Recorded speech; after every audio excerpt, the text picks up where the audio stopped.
Amitabh Tiwari, our political strategist and analyst, joins us in the studio. With us also at this time is Seema Malik, spokesperson of the Sharad Pawar faction of the NCP. Pushparaj Deshpande is a spokesperson of the Congress, author of the book Bharat Jodo Yatra. Zafar Islam is the national spokesperson of the BJP, one of the leading commentators of the party on economic affairs. Rahul Gandhis joins us, spokesperson of the Shinde faction of the Shiv Sena. Rahul, to you first. The biggest question, of course, does Eknath Shinde continue as chief minister, or are you reconciled that given this brute mandate, the BJP is likely to want their man as chief minister and you'll just have to play second fiddle to that? Rahulji, firstly, this victory purely goes out to Maharashtra and our voters. And as a party worker, for sure, I would always like the captain to take the next innings ahead. And but it is purely with the Mayuti leadership to decide who takes the berth again. Amitabh Tiwari, what's your sense? What are the pros and cons of continuing with Shinde or switching to someone like a Fadnavis?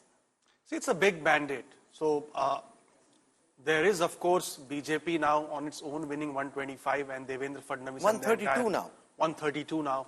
And Devendra Fadnavis and the entire BJP ecosystem, including RSS, has contributed to this victory.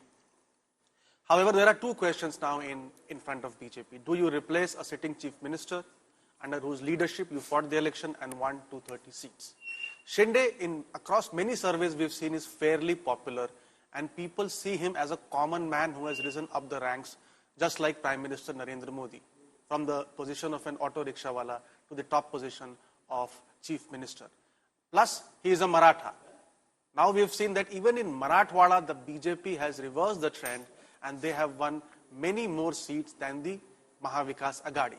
So a Maratha plus a sitting chief minister who has a common man image and is fairly popular. So difficult to replace him. However, there will be pressure from the BJP workers to have their own chief minister because it has done fairly well. In fact, BJP plus others might be able to form the government even without the help of the other nothing partners, speaks which more are loudly NCP, AP and than political Eknath strength. Shinde. Pushparaj Deshpande, you know, the India alliance was 30 versus 17 in the Lok Sabha election. This is the most dramatic turnaround in fortunes. It's almost as if this was your election to win, and the BJP NDA has been able to pull victory from the jaws of defeat. And what a famous victory this is. Hi Rahul, thank you for having me on your show. Today is genuinely bittersweet for the Congress. Even though we have won Jharkhand and some bypolls in Karnataka, Kerala and Rajasthan, we have lost Maharashtra. I mean, Congress could be 1-all when it comes to state polls. And I do congratulate the Mahajuti government for their performance. But for me personally, because I was working in Maharashtra for the last 4 months, the sting is especially sharp. We accept all verdicts humbly, and where needed, we will go back to the drawing board and do a SWOT analysis. Obviously, the most obvious question everyone is asking is how we got it wrong in Maharashtra. But I genuinely feel that the ground was ripe for a change. I mean, just consider the fact that farm distress is high, municipal corporations are defunct, 27 of them. Women's security is an issue. Retail inflation in Maharashtra was at the highest in 14 months. And if you think about it, the Mahayuti launched Ladki Behan Yojana in August 2024 only to combat economic distress. The point I'm trying to make is that we did read the ground right, but we lost the campaign. We failed to capitalize on the real socio-economic issues facing the people. And of course, we failed to effectively communicate our vision for the state. And I do feel personally that we excessively focused on issues that have had their day, namely the Gaddar and Jod-Tod politics that worked in Lok Sabha but didn't have traction today. Secondly, we cannot deny the fact that we were outspent by the BJP. BJP's cash transfers, whether direct, especially the Ladki Behan Yojana, which was facilitated by the Election Commission, which delayed polls so 3 tranches could be rolled out, or the BJP's alleged indirect cash transfers. You remember the BJP leaders Zafar in Islam, Bombay and respond to this. You know, Manikam Tagore, now Deshpande, many are alleging BJP ne paise ke dam pe jeet liya.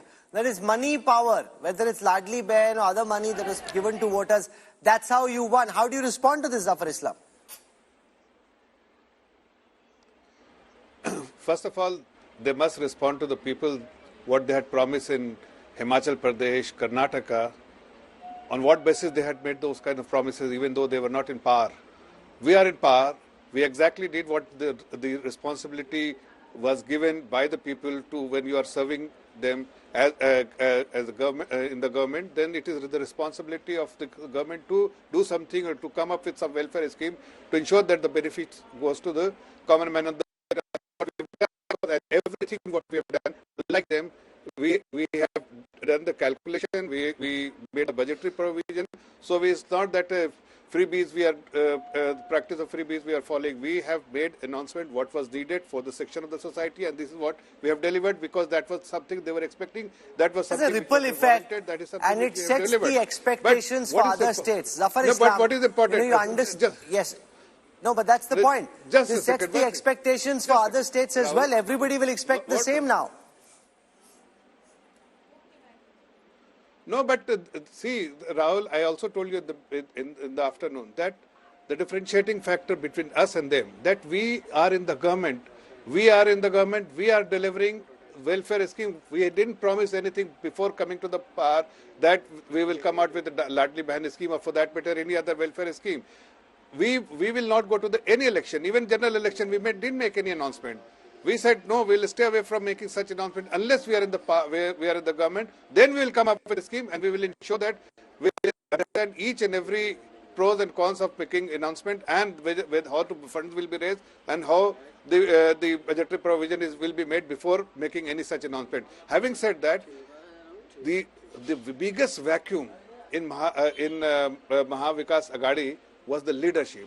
We had a leader in the form of the Honorable Prime Minister, where all the three pillars, whether it's a Fadnavis ji, whether it's a Shinde ji, whether it's a Ajit Pawar ji, was committed to the guidance of the Honorable Prime Minister. So we had a leader, his vision was something which was acceptable and being followed by all these pillars of Mahayuti. Unlike them, every day they were fighting. And you said there's a Maharashtra Raut. Actually, Sanjay Raut is responsible for Maharashtra Raut for Mahavikas Aghadi, because he is the one, he's a loudmouth, he has a verbal diarrhea. Every morning he will get up, and with the few channels around him, he will make few false allegations, he will abuse Mahayuti, he will say Rahul Gandhi has tweeted, I just want to take our viewers through what he's saying. People of Maharashtra have given him a के लोगों का India को विशाल जनादेश देने के लिए दिल से धन्यवाद.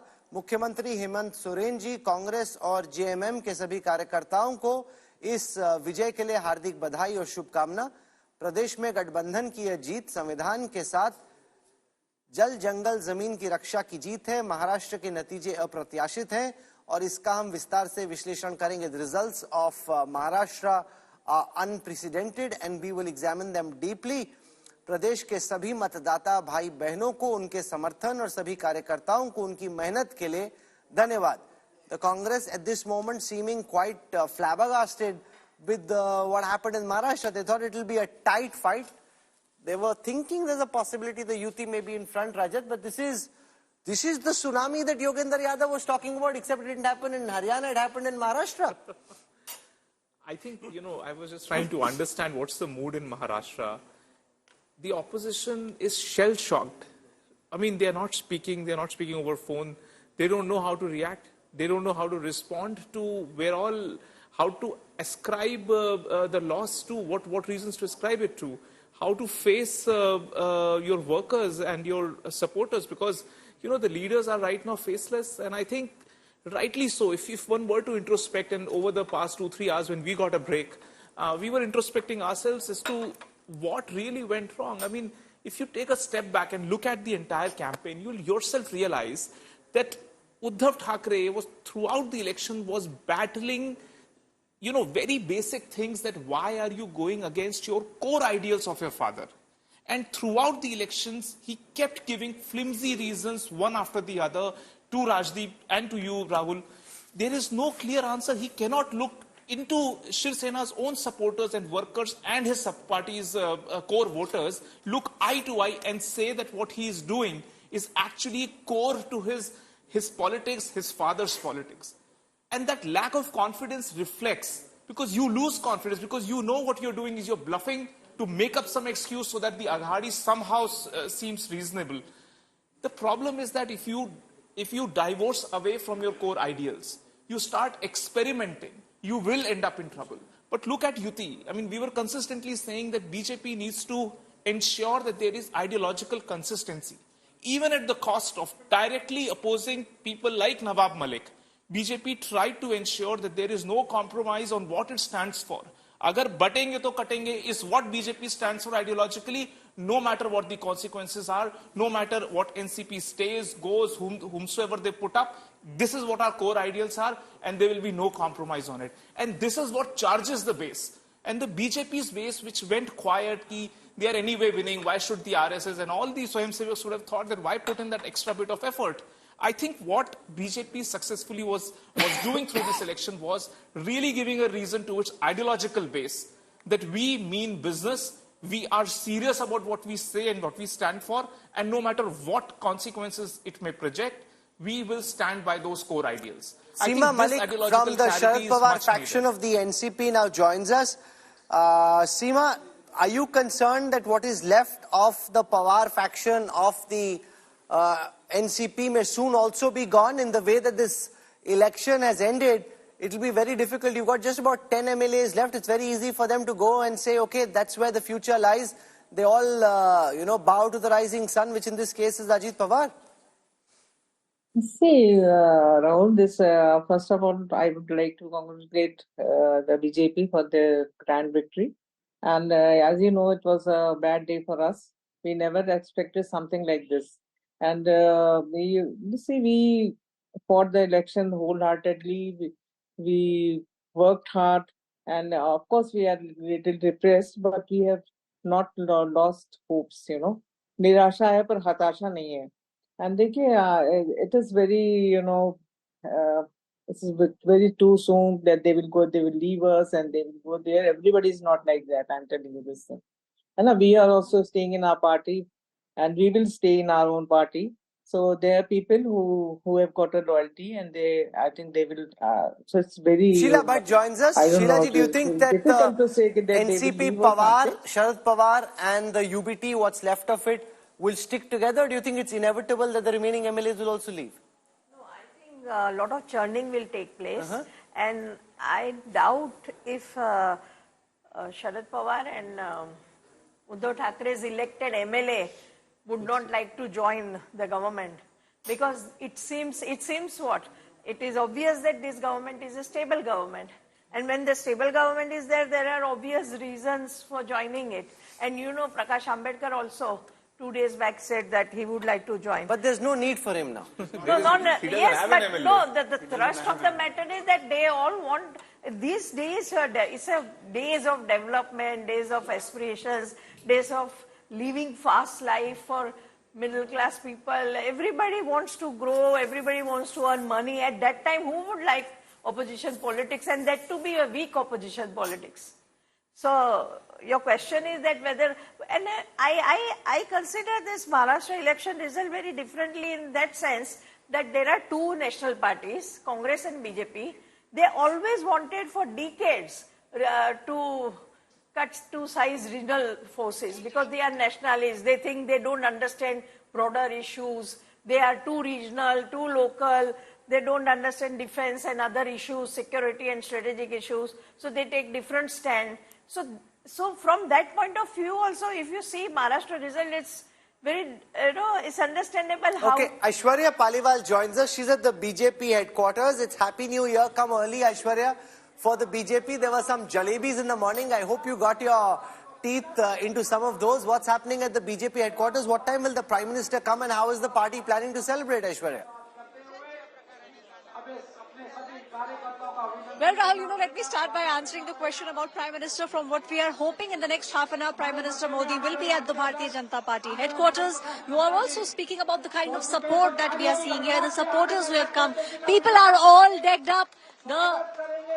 Let me tell you, JP Nadda, Rahul, that's the BJP president who's coming, and the people who are ready here, all of them, this person who's decked up as Lord Hanuman, he's come here. He wants a glimpse of Prime Minister Narendra Modi, and he is hoping that he'll get a glimpse of the Prime Minister. Most of the supporters are now sitting in the front row. Prime Minister Modi's cutouts have been put out, and let me tell you, Maharashtra and Jharkhand, that's the big banner that has been put out. All the people now are hoping that they'll get a glimpse of Prime Minister Narendra Modi. JP Nadda, the BJP president, has reached The visuals that we are showing you, this is of JP Nadda. The BJP president has reached the BJP headquarters, and now in the next half an hour, we'll see Prime Minister also coming here. The supporters now waiting to hear what the Prime Minister has to say and to catch a glimpse of Prime Minister Modi. Okay, Yogender Yadav joins us. That's JP Nadda being welcomed by the BJP leaders. This is also where his term ends, Rajat. As the BJP president, what a glorious, historic way to end his term. You know, it's an important position in his political career, and he's going out on a high. This is what I was mentioning. I think, he was tasked towards, the last part of his illustrious campaign as the party's president. He was tasked with 4 virtually impossible tasks of winning Haryana, Jammu Kashmir, Maharashtra and Jharkhand. He was, pitted up against a lot of odds. And what a complete turnaround the BJP has showcased and discipline that the BJP has showcased under the leadership of JP Nadda over the past 4 months or so. They have not just won Haryana, they have ensured that, in Jammu and Kashmir, they register a significant presence. Now they have a thumping majority here.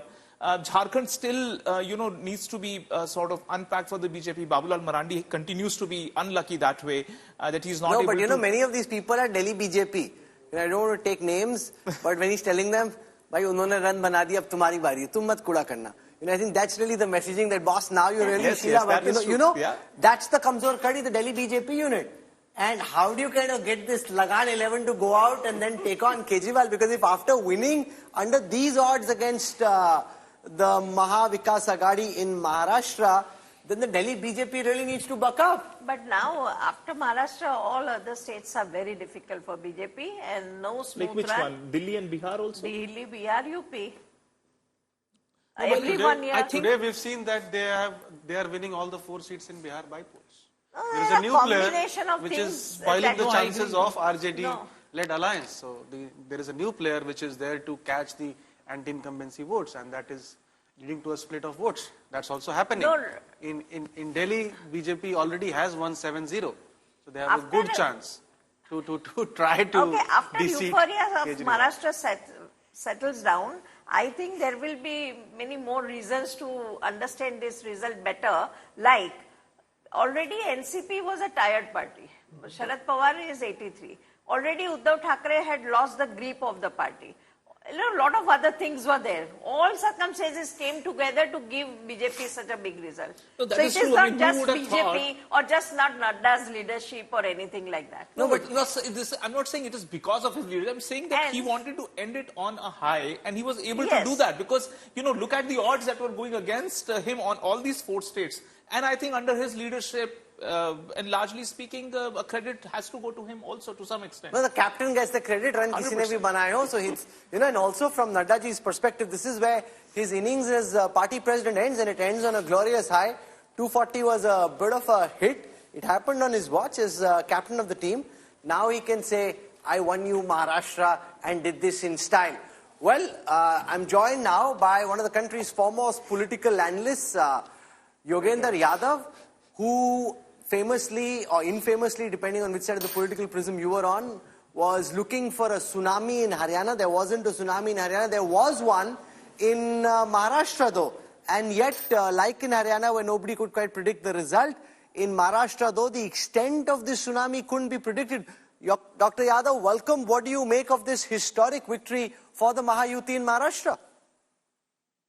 Thanks, Rahul. Before your viewers complain, let me state very clearly that I'm no longer a political analyst. I'm a political activist. I'm very much involved with Bharat Jodo Abhiyan, which had supported the MBA in Maharashtra and supported the India coalition in Jharkhand. So I don't claim to be one. And just for your record, I had made no formal forecast for Haryana, and I had repeatedly said so before the election. I'm not making a forecast. But then journalists like you coax me, "Arey kuch to boliye," and I said, "Sadak pe har koi ye kehta hai ki Congress ki aandhi hai." And of course, then you start questioning, when did your forecast go wrong? So let's forget all that. On Maharashtra specifically, I think Maharashtra is a very major setback for India coalition, for Congress, for all of us who believe in the vision of a democratic Republic India. It's a very big setback. much bigger than Haryana. Haryana has been more than offset by Jharkhand, but Maharashtra stands out. I must say that I was not surprised by the victory of the BJP coalition. I am surprised, though, by the staggering margin of something like 15% when I noticed it last. That's almost spooky. But the fact is that after the Lok Sabha election in Maharashtra, which appeared to be a major victory for India coalition, actually the gap was only 1%. I do not think it is a victory. It is necessarily a shift of major public opinion, but it is a very significant change of political tactics. The BJP and allies started working from day one. They had a game plan. The opposition, that is to say the MVA, was rather complacent, had no game plan. And in a situation of this kind, when you have when one side is up with very systematic plan, this is like the old Australian cricket team versus the old Indian cricket team. That is the kind of difference you had. The Mahayuti had 4 parts of the game plan that it had. One was liberal use of state resources. They used something like 1 lakh crore rupees in the last 2 months. Number 2 was social strategy, that is to pit OBC against the Marathas and to bring in the Mahadalits against the upper aspect of the Dalits. The third component was to fragment the elections with the help of large number of candidates, dummy parties and everything. And fifth was the Batenge Katenge tax promise scheme. Sorry. No, I hear you well. Please go on. We're picking up some ambient noise from the BJP headquarters, but you can go on. But if it was 30-17 in the Lok Sabha elections, the question is, how did the Maha Vikas Aghadi botch up their chances so badly? How did they manage to pull such a big defeat from the jaws of victory? That's a very good question. And I think everyone, including people like me who have supported them, should ask this question very frankly in a straight way. To my mind, Maha Vikas Aghadi had no game plan. They had no plan to counter any of the 4 things that I mentioned. In my own assessment, the Batenge Katenge communal rhetoric was not so central to their victory. It did not quite work here, nor did it work very much in Jharkhand. But the other 3 bits worked very well. The use of state resources for the Ladli Behna scheme, Ladki Behna scheme in Maharashtra, the social coalition strategy, and the political fragmentation strategy. And on top of these 3, there is undeniably BJP RSS organizational strength with its capacity to micromanage. The MBA had no response to each of these. The minor thing that they did was that, all right, on the Maratha question, they prevented the fragmentation of Maratha voters by managing Manoj Jagre. But that's a very small thing. What is your response to the OBC issue? There was none. And instead of thinking about how to defeat the BJP, most of the MVA leadership was involved in trying to think about who would become the chief minister as and when the MVA wins, which was remote. So this is clearly a defeat that they should.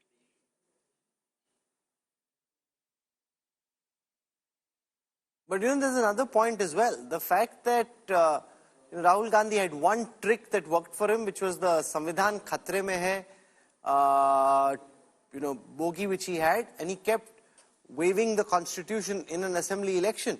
That also potentially didn't click. They tried the whole Gujarat versus Maharashtra tactic, that didn't work. They tried the whole Dharavi, Adani tactic, that didn't work, Sheila Bhatt. And they waived the constitution in an assembly context. We were like, I don't think this is what this is about. So voters have more finessing than Rahul Gandhi seems to appreciate. Yeah, because I think people don't want to live in illusion. They think even if some government we have some problem with them and their leaders, even if they seem to be delivering something, then they will go for it. I think direct bank transfer is a event which has changed the game of politics. DBT. But I also think this entire Adani issue, people see through it, because on one side you have Revanth Reddy, who is non-stop giving Adani and calling for Adani investment. In fact, the government of Telangana donated 100 crore rupees to Adani's foundation. So on one side, you are doing all this. I mean, Gehlot and Bhupesh Baghel, attracting investments from Adani. And here you have one leader out of the blue. He wants to completely put all the blame against Adani. It doesn't work like that. Of Bofors, because what all Rajiv Gandhi suffered. So he thought that he is doing Bofors on NDA. But he forgets that this man is an Indian-born man. Bofors is a foreign company. See, Rahul Gandhi is not speaking in the language of the disgruntled voter, as you mentioned. The disgruntled voter had issues of inflation, agriculture, he should have been doing suicides. Absolutely. He's speaking about Adani, saying, ek hai to safe hai, caste census. No, this all status of privilege. So, Rahul, listen to what Uddhav Thackeray says. He says, cannot believe Maharashtra will behave with me this way. What kind of an attitude is this? वो बपौती है क्या आपकी? कि आपके हिसाब से वो काम करेगी? See, this is, they take the entire people as if they are their slaves and they have to respond to the masters according to their liking. This doesn't work like that. Yeah. To be fair to Congress and Rahul Gandhi both, I don't think he should not have taken up the Adani issue or any such issue which we think is not working. But any political party and a leader should pick up the issue, take it to the logical conclusion, and that is what convert it into votes. If you are not able to do that, then don't make it an election plan. It cannot be your primary election plan. So, like Bofors, VP Singh, we have Pushkar Deshpande, who's been part of Rahul Gandhi's Bharat Jodo Yatra, written a book on it as well. So here's the thing, you're waiving the constitution, which ultimately just turns out to be a notepad, not even the real constitution. And then you're saying Samvidhan Khatre mein in an assembly context. I mean, I think the voters have seen through everything that was attempted, and the MV is at 49. The Congress just at 16. The Congress is lesser than the UBT. I mean, politically, it can't get more embarrassing than this. Rahul, the constitution that Rahul Gandhi waived was an actual constitution. What you're referring to is a diary that was passed around. That's a different thing. See, Rahul Gandhi is a national leader, and he does need to raise both state level and national level issues, talking about the caste census, Samvidhan, the impact of the Adani indictment on India's economy, the Manipur issue, among others, may not directly impact Maharashtra. But such let me put that question to Yogender Yadav. You're saying he needs to raise national issues, but Yogender Yadav, the fact is that Samvidhan Khatre mein hai connected with voters in the Lok Sabha context.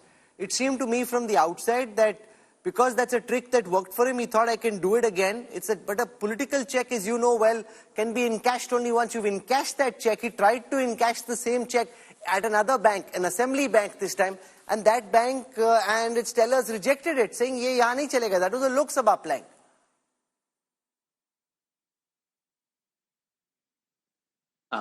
Thanks, Rahul. I'm sorry. I'm in remote rural Gujarat and the electricity went off. And I'm getting too much of a PC sound, so can you request them not to speak? To my mind, Lok Sabha election was a great victory for the constitution. However, ordinary people did not vote on the issue of politics. Ordinary people did not vote directly on democracy, secularism. Ordinary people spoke on the issues of their own day-to-day problems. And that is what the opposition needed to focus on. I'm sorry, I'm just getting too much of your PC sound. Can you request them to disconnect from that? I can't hear you. Okay. I hope it's fixed now. Is it fixed now? Is it okay? I think I'm getting all your PCR talks. My apologies. Okay, I'm going to give it a second. Keep speaking in the hope that this gets fixed. Is it fixed now?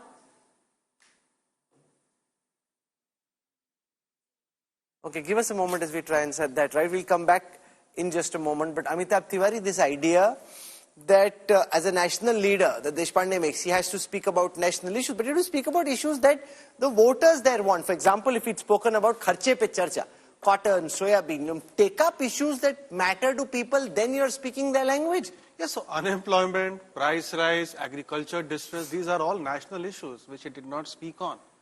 Adani, Ambani, constitution khatre mein hai, caste census, which all these issues might resonate with the national audience or might get him some headlines, but that is clearly not clicking with the rural audience or the seem to audience get in it. Maharashtra. That's the problem.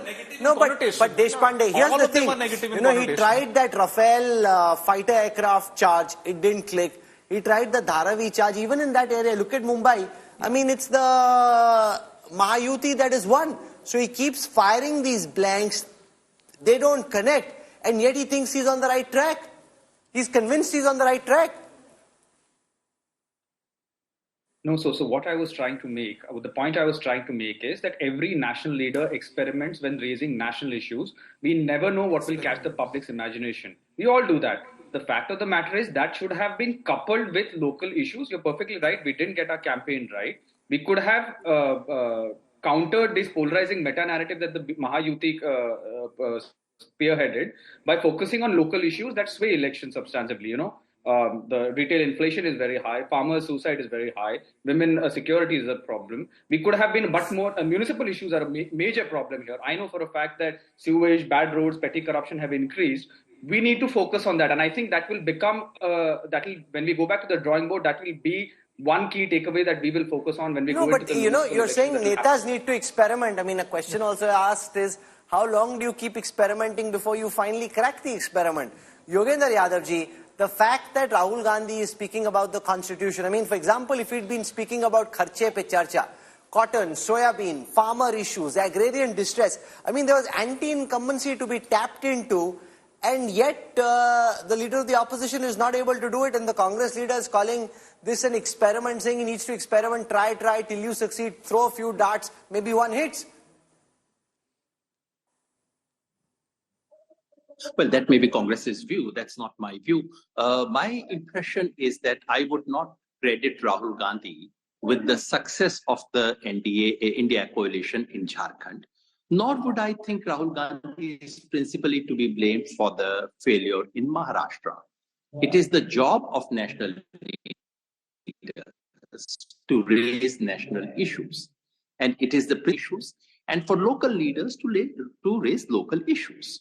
To my mind, what has gone wrong is principally not what the national leaders said. This is true of Congress. This is also true of the BJP. I don't think BJP national leadership has done something dramatically wrong to get Jharkhand, to lose Jharkhand. To my mind, principally it was a state election. More than a state election, this became a local election. And BJP's great success in Maharashtra was actually to turn it hyper local. What it did was that it thought of how this government was formed, the fraudulent manner in which the government was formed was actually not an election issue. The MVA failed to turn it into an election issue, and the BJP successfully managed to erase it. That is where the election was won. So look at how things have changed. Earlier it was said BJP wins when it's a national election. That's Amit Shah. Look at the roar of applause that he gets as he comes in. He's delighted. This is a big victory for the BJP. He's the man in Marathwada and Vidarbha. We've been going constantly, going more to Marathwada and Vidarbha than he was to Mumbai, spending time there now, delighted. But the fact is that they micromanaged this election, and the MVA seemed to have been so certain that they were winning that they didn't make the effort required to win, Yogender Yadav. On that, you're absolutely right. I think the MVA leadership did not simply focus on, they did not actually get their act together. Where was the MVA manifesto? They had some 5 declarations, but there was no common manifesto. Where was the one face? To my mind, they could have actually projected Uddhav Thackeray. That may not have been the bad strategy, but they did not. But they were anxious about each other. Where was the collaborative, a common strategy? There was none. That is, I will get credit. I'm sure neither you nor the BJP workers will blame Mr. Amit Shah for what happened in Jharkhand, where the Bangladeshi, the completely fake issue of Bangladeshi Ghuspaitias was raised again and again, obviously with his Ashirwad. But then, victory has, at a moment like this, people don't remember that. To my mind, now that we are doing analysis and we are not doing any BJP or Congress publicity, the fact is that national leadership on both sides was relatively inconspicuous in this election. Mr. Modi was not a very active campaigner. From both sides, national leadership was inconspicuous. But in the last instance, BJP-led national leadership will get credit for Maharashtra victory. In the last instance, BJP leadership should get the blame for Jharkhand defeat, where they had actually won the Lok Sabha election and lost in the assembly election. Similarly, in the last instance, India coalition leadership, but specifically Congress, should get the responsibility. National leadership, they should take the responsibility, because when they saw that MVA in Maharashtra was unable to get its act together, it was their duty, it was their responsibility to step in and say, don't fight, don't do all these small things, don't be so complacent, you can actually lose. They did not do that. Yogender ji, the next big battle in Indian politics is the battle in Delhi. That's a party which you know well, the Aam Aadmi Party, you've been a part of it. The BJP is now out of power for a very long time. And the 10 years of anti-incumbency against Kejriwal and the Aam Aadmi Party. At this moment, how do you weigh the Delhi election? Rahul, I will not commit the same mistake, because if I say a word, 2 months later, you would say, you made a forecast, you were pundit. No, I'm not asking for a forecast, I'm asking for your analysis. My analysis, as I had said earlier to Rahul, is that the real big election is Bihar. If Aam Aadmi Party wins in Delhi, that's unlikely to change the overall mood of the nation. And if they lose Delhi and BJP wins, that's unlikely to change the overall mood of the nation. Or